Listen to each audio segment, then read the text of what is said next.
तो स्टूडेंट्स, आज हम अपने इस वीडियो में आपको कक्षा 12 सामान्य हिंदी के संस्कृत खंड से चुने हुए दो ऐसे महत्वपूर्ण गद्यांश संदर्भ सहित पढ़ाएंगे जो आपकी परीक्षा में निश्चित रूप से पूछे जाएंगे।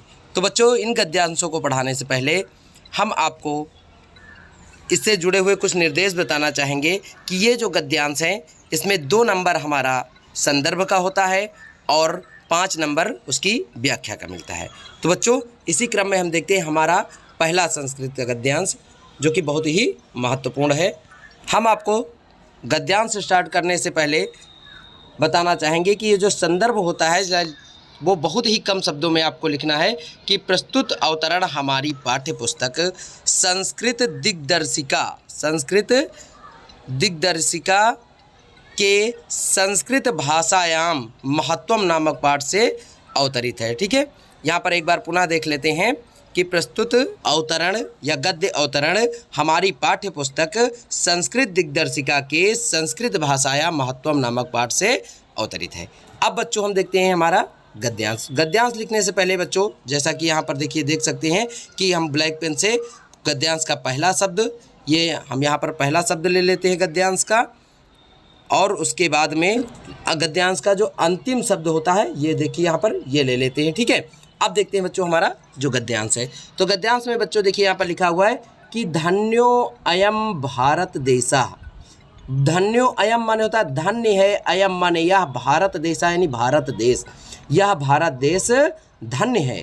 यत्र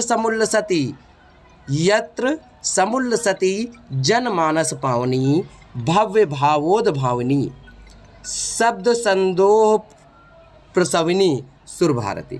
ठीक है, तो यहाँ पर हम देखते हैं बच्चों कि यत्र माने यहाँ, समुल्लसत माने होता है प्रसन्नचित करने वाली, और जनमानस पावनी यानी और जनमानस को पवित्र करने वाली। भाव विबोध भावनी का अर्थ होता है नए भावों को उत्पन्न करने वाली, तथा शब्द संदोहम प्रवसनी यानी, और शब्द संदोहम माने होता है नए शब्दों को प्रसवनी का अर्थ होता है पैदा करने वाली सुर भारती। ठीक है, तो यहाँ पर बच्चों हम कह सकते हैं यह जनमानस को पवित्र करने वाली, भाव विचारों को बढ़ाने वाली और नए शब्दों को पैदा करने वाली संस्कृति है। फिर आगे बच्चों हम देखते हैं विद्यमानेषु निखिलेष्वापि वाङ्मयेषु अस्याः वाङ्मयं सर्वश्रेष्ठम सुसंपन्नम च वर्तते। ठीक है, तो यहाँ पर देखते हैं विद्यमानेषु का अर्थ होता है विद्याओं में, निखिलेष्वापि माने होता है संपूर्ण, ठीक है, अपि माने भी, वाङ्मयस माने संस्कृतियों में, अस्याह माने इस, वाङ्मयम यानी संस्कृति का, सर्वश्रेष्ठम सुसंपन्नम च वर्तते यानी कह सकते हैं कि विद्याओं यानी संपूर्ण विद्याओं में भी या संपूर्ण संस्कृति की, वाङ्मयस माने होता है साहित्यों में यानी संपूर्ण संस्कृत साहित्य की विद्याओं में, अस्याह माने इस साहित्य का सर्वश्रेष्ठ, यह साहित्य सर्वश्रेष्ठ और सुसंपन्न है। ठीक है, एक बार पुनः देख लेते हैं कि विद्याओं में या निखले माने संपूर्ण, अपि माने भी, यानी संपूर्ण साहित्यों में इस साहित्य का वर्णन सर्वश्रेष्ठ और सुसंपन्न है। इयमेव भाषा संस्कृत नाम्नापि लोके प्रार्थिता अस्ति। इयमेव माने यह भाषा, संस्कृत नाम्नापि माने होता है संस्कृत नाम से भी, लोके माने संसार में, प्रार्थिता माने प्रसिद्ध, अस्ति माने है, यानी यह भाषा संस्कृत नाम से भी इस संसार में प्रसिद्ध है। अस्माकं रामायण महाभारत औद्य ऐतिहासिक ग्रंथाः चत्वारो वेदाः सर्वा उपनिषदाः अष्टादश पुराणानि अन्यानि च महाकाव्य नाट्यादीनि अस्यामेव भाषायां लिखितानि सन्ति। ठीक है, तो यहाँ से बच्चों हम देखते हैं कि अस्माकं रामायण महाभारत यानी हमारे रामायण महाभारत इत्यादि ऐतिहासिक ग्रंथ, चत्वारो वेदा यानी चारों वेद, सर्वाः उपनिषद यानी सभी उपनिषद, अष्टादश पुराण यानी 18 पुराण, और अन्यानि माने अन्य, चा माने और अन्य, महाकाव्य नाटक, इस अस्यामेव माने इसी भाषायाम लिखितान संत यानी इसी भाषा में लिखितान माने लिखे हुए, संत माने हैं। ठीक है, तो हमारे उपनिषद यहाँ पर देखते हैं हमारे रामायण महाभारत आदि ऐतिहासिक ग्रंथ, चारों वेद, सभी उपनिषद, 18 पुराण और अन्य महाकाव्य नाटक इसी भाषा में लिखे हुए हैं।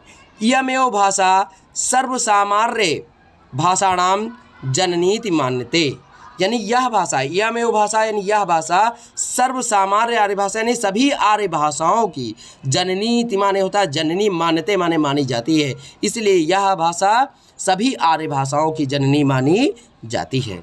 तो बच्चों इस प्रकार हम इस गद्यांश की व्याख्या करेंगे और इसी क्रम में बच्चों हम आपको दूसरा गद्यांश बताते हैं, देखेंगे। हमारा दूसरा जो गद्यांश है संस्कृत का, बच्चों देखते हैं कि संस्कृत साहित्य से आदि कवि वाल्मीकि है, यानी संस्कृत साहित्य का अर्थ होता है संस्कृत साहित्य के आदि कवि वाल्मीकि हैं। ठीक है, संस्कृत साहित्य के आदि कवि वाल्मीकि हैं। महर्षि व्यासः कवि कुलगुरु कालिदासः अन्ये च भास भारवी भवभूत्यो महाकवयः स्वकीये ग्रंथरत्नैः अद्यापि पाठकानां हृदि विराजन्ते। तो यहाँ पर बच्चों देखते हैं कि महर्षि व्यास, कवि कुलगुरु कालिदास, अन्य च माने और, यानी अन्य और जैसे भास, भारवी, भवभूत इत्यादि महाकवियों ने स्वकीय माने होता है अपने अपने ग्रंथ रत्न यानी ग्रंथों और रत्नों को अद्यापि माने आज भी पाठका नाम यानी इनके ग्रंथ आज भी पाठका नाम माने पढ़ने वालों के या पाठकों के हृदय माने हृदय में, हृदय माने होता है हृदय में, विराजन्ते माने विराजमान हैं। ठीक है, तो यहाँ से बच्चों देखते हैं वाल्मीकि, महर्षि व्यास, कवि कुलगुरु कालिदास, अन्य और भास, भारवी, भवभूत इत्यादि महाकवियों के ग्रंथ आज भी पाठकों के यानी पढ़ने वालों के हृदय में विराजमान हैं। इयं भाषा अस्माभिः मात्र समम सम्मानीया वंदनीया च यतो भारत मातुः स्वातंत्र्यं गौरवम् अखंडत्वं संस्कृति मेकतवच्चम संस्कृतनयो सुरक्षितम शकन्ते।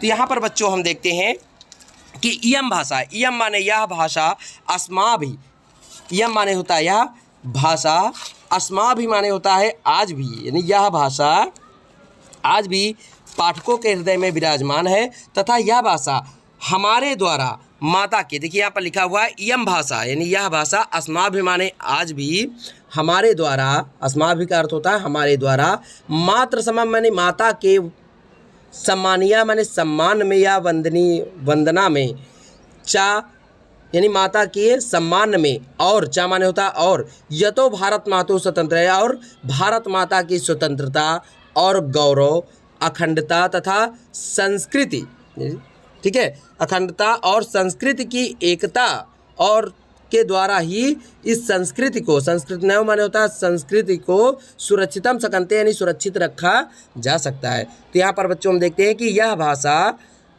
हमारे द्वारा माता के सम्मान में तथा उनके वंदना में और भारत माता की स्वतंत्रता, गौरव, अखंडता तथा संस्कृत साहित्य के गौरव को इस भाषा के माध्यम से ही सुरक्षित रखा जा सकता है। इयं संस्कृत भाषा सर्वासु भाषासु प्राचीनतमा श्रेष्ठा अस्ति, यानी यह संस्कृत भाषा सर्वासु माने होता है सभी संस्कृत भाषाओं, सर्वासु भाषासु यानी सभी भाषाओं में प्राचीनतमा श्रेष्ठा चा अस्ति यानी प्राचीन और श्रेष्ठ है। ठीक है, तो यहाँ पर हम कह सकते हैं कि यह संस्कृत भाषा सभी भाषाओं में प्राचीन और श्रेष्ठ है। ततः सुष्ठुक्तम भाषासु मुख्या मधुरा दिव्या गीर्वाण भारती इति। ठीक है, तो यहाँ पर बच्चों हम देखते हैं कि ततः माने होता है इसलिए, सुष्ठम माने ठीक ही कहा गया, सु माने ठीक, उक्तम माने कहा गया है, ठीक ही कहा गया है कि भाषासु माने होता है भाषाओं में, मुख्य मधुर और दिव्य, ठीक है, मुख्य मधुर और दिव्य है। ठीक है, इसलिए यह भाषा भाषाओं में मुख्य, मधुर और दिव्य भाषा है। तो बच्चों इस प्रकार हम दूसरे गद्यांश की संदर्भ सहित व्याख्या कर सकते हैं। धन्यवाद।